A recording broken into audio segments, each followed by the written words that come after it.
തെരഞ്ഞെടുപ്പ് അടുത്തതോടെ ആലപ്പാടിന്റെ വികസനമെന്ന സ്ഥിരം വാഗ്ദാനങ്ങളുമായി വോട്ട് തേടിയെത്തുന്ന എല്ലാ രാഷ്ട്രീയ പാർട്ടികളോടും ന്യൂസ് ആലപ്പാടെന്ന് ചോദിക്കാൻ ഒരൊറ്റ ചോദ്യം മാത്രമേ ഉള്ളൂ. വികസനത്തിന്റെ പേര് പറയുമ്പോഴും തങ്ങളുടെ പിഞ്ചുകുഞ്ഞുങ്ങളുടെ ജീവന് ഭീഷണിയായി നിയമം ലംഘിച്ച് ചീറിപ്പായുന്ന കരിമണൽ ലോറികളെ നിയന്ത്രിക്കാൻ നിങ്ങൾക്ക് സാധിക്കുമോ? ജീവഭയത്തോടെയാണ് ആലപ്പാട് പണ്ടാരത്തുരുത്തിലെ ഓരോ പ്രഭാതങ്ങളും ഇപ്പോൾ കടന്നുപോകുന്നത്.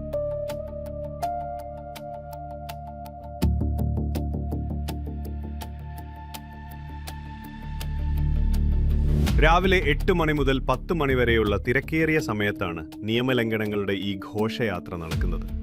പണ്ടാരത്തുരുത്ത് LP സ്കൂളിലേക്ക് പിഞ്ചു കുഞ്ഞുങ്ങൾ നടന്നുപോകുന്ന ഇതേ റോഡുകളിലൂടെയാണ് എക്സ്ട്രാ ബോഡി ഫിറ്റ് ചെയ്ത കൂറ്റൻ കരിമണൽ ലോറികൾ യാതൊരു നിയന്ത്രണവുമില്ലാതെ ചീറിപ്പായുന്നത്. 16.2 ടൺ മാത്രം ഭാരം കൊണ്ടുപോകാൻ അനുമതിയുള്ള സ്ഥാനത്ത് 30 ടൺ വരെ കരിമണലാണ് ഈ ലോറികൾ കുത്തി നിറച്ചു കൊണ്ടുപോകുന്നത്. ഇതിലധികവും എക്സ്ട്രാ ബോഡി ഘടിപ്പിച്ചവയാണ്. നാട്ടുകാരുടെ ആശങ്ക ഇവിടെയും തീരുന്നില്ല. ബലക്ഷയം സംഭവിച്ച വളരെ പഴക്കം ചെന്ന പണിക്കർക്കടവ് പാലത്തിനു മുകളിലൂടെ ഒന്നിനു പുറകെ ഒന്നായി 30 ടൺ ഭാരമുള്ള ഇത്തരം നിരവധി ലോറികളാണ് ഒരേ സമയം കടന്നുപോകുന്നത്. ഏതു നിമിഷവും വലിയൊരു ദുരന്തം ക്ഷണിച്ചു വരുത്തുന്നതാണ് ഈ പ്രവൃത്തി.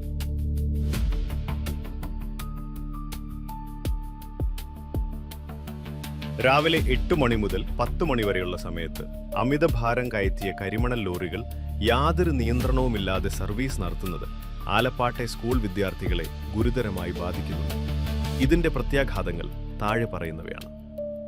അനുവദനീയമായതിന്റെ ഇരട്ടിയിലധികം ഭാരം കയറ്റി വരുന്ന വലിയ ലോറികൾക്ക് പെട്ടെന്ന് ബ്രേക്ക് ചെയ്തു നിർത്താൻ സാധിക്കില്ല. റോഡ് മുറിച്ചു കടക്കുന്നതിനിടയിലോ മറ്റോ കുട്ടികൾ വണ്ടിക്ക് മുന്നിൽപ്പെട്ടാൽ വലിയ അപകടങ്ങൾക്കത് കാരണമാകും. ഇടുങ്ങിയ റോഡുകളിലൂടെ എക്സ്ട്രാ ബോഡി ഘടിപ്പിച്ച വലിയ ലോറികൾ കടന്നുപോകുമ്പോൾ കുട്ടികൾക്ക് നടക്കാൻ ഒട്ടും സ്ഥലമില്ലാതാകുന്നു. ഇത് കുട്ടികളെ വലിയ അപകടങ്ങളിലേക്ക് തള്ളിവിടുന്നു.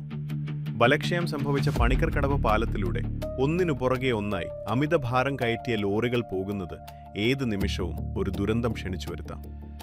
കുട്ടികൾ നടന്നു പോകുമ്പോഴോ സ്കൂൾ വാഹനങ്ങൾ കടന്നു പോകുമ്പോഴോ പാലത്തിന് എന്തെങ്കിലും സംഭവിച്ചാൽ അത് വലിയൊരു ദുരന്തമായി മാറും. മൂടാതെയും അമിതഭാരം കയറ്റിയും പോകുന്ന ഈ ലോറികളിൽ നിന്നും പറക്കുന്ന കരിമണലും പൊടിയും സ്ഥിരമായി ശ്വസിക്കുന്നത് കുട്ടികളിൽ ആസ്മ, ശ്വാസമുട്ടൽ, അലർജി, കണ്ണിന് അണുബാധ തുടങ്ങിയ ഗുരുതരമായ ആരോഗ്യ പ്രശ്നങ്ങൾക്ക് കാരണമാകുന്നു.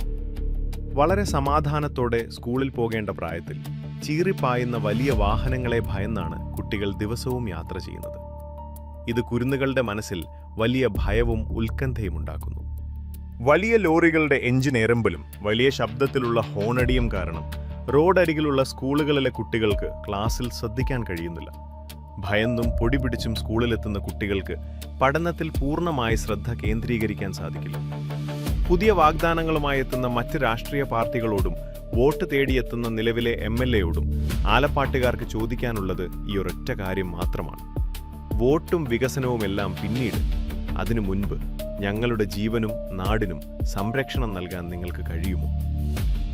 കൊല്ലാതിരിക്കാൻ പറ്റുമോ ആലപ്പാടിന്? നെഞ്ചുരുകിയുള്ള ഈ ചോദ്യത്തിന് കൃത്യമായ ഒരു ഉത്തരം നൽകിയിട്ട് മതി ഇനിയുള്ള വോട്ട് ചോദിക്കൽ എന്നാണ് ആലപ്പാട്ട് ജനങ്ങളുടെ ഒറ്റക്കെട്ടായുള്ള തീരുമാനം.